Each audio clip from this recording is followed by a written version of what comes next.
update tayo ngayon po sa ating face for today dahil nga ay yung last time na napacheck up tayo mga palangga, sobrang laki ng aking face. So medyo yung aking face mga palangga is bumalik na siya slowly siya sa normal. Hindi na siya nung kaparehas nung ilang days talaga mga palangga. Grabe yung swelling ng aking mukha, no? Dito talaga, oh, ito, hanggang dito mga palangga, pati yung face ko.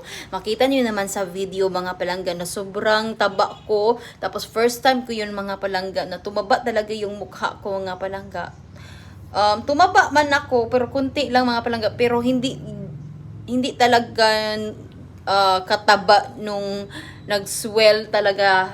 Kumpara nung yung original na yung face ko talaga. Hindi talaga mataba yung aking mukha. Pero, slowly, I already take medicine na mga palangga. Pero slowly, nararamdaman ko naman palangga na parang yung aking mukha ay bumalik na talaga siya sa normal.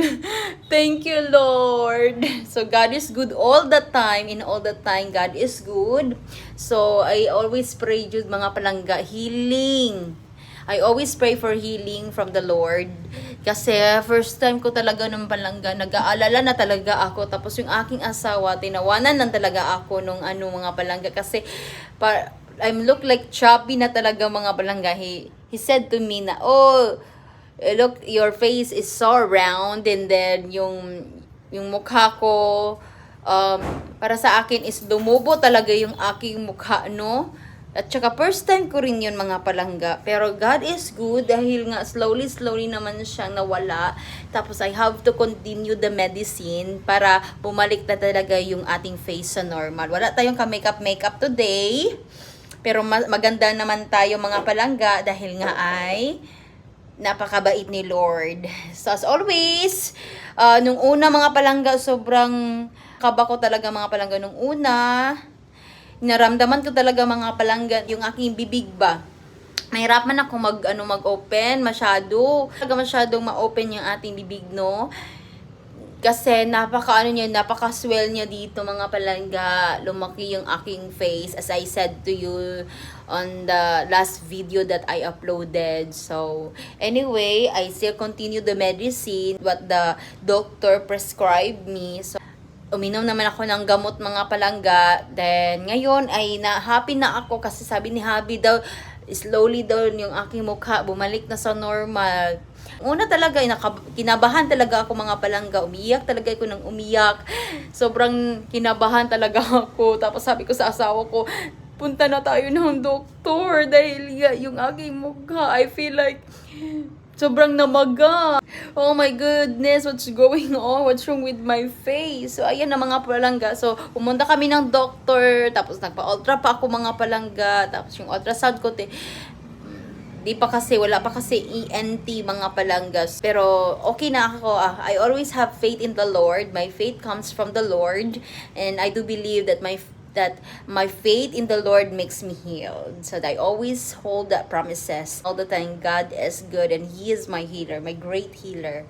So anyway, mga palangga, ayan na, happy lang ako at nag-update lang ako sa inyo mga palangga kung ano ang nangyari sa ating mukha, no?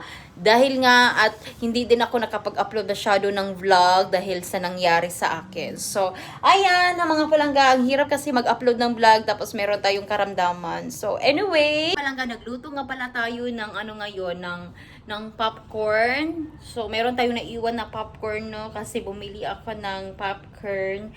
Tapos, ako na lang nagluto dito sa bahay. Then, ipapakita ko sa inyo yung aking popcorn.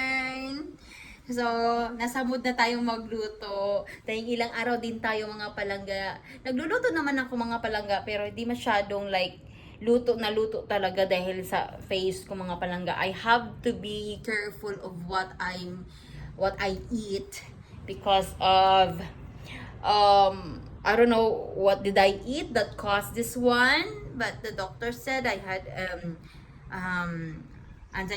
infection or what, but I had to be careful of what I eat.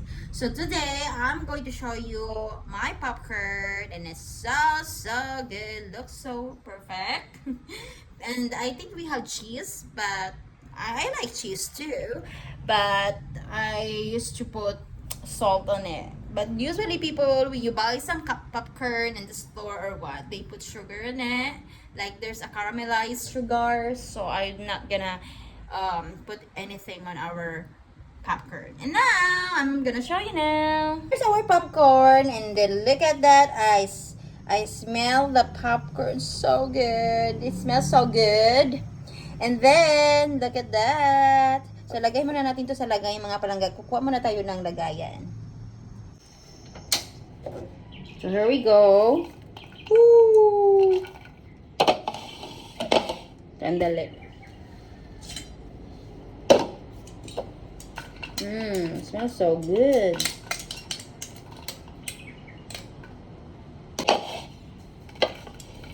Para maluto yung ilalim niya. Kasi there's still more seeds kasi mga palangga.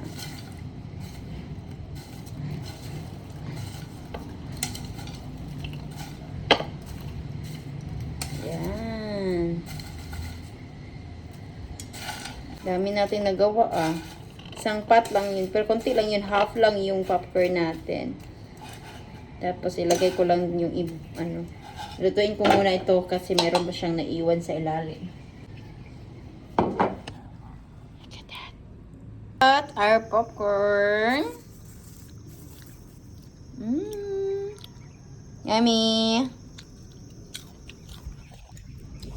Kain tayo. Perfect. Tayo na lang gagawa ng popcorn, no? Instead, we have to buy in the store. I mean, if we bought that one, a bag of popcorn, why not? We're gonna buy a popcorn seed, and then we're gonna make homemade popcorn. And that's delicious pa siya, and you can put anything you want. You want salt, you want cheese, you want caramelized sugar, if you want anything. So that's it. Thank you for watching. God bless you always.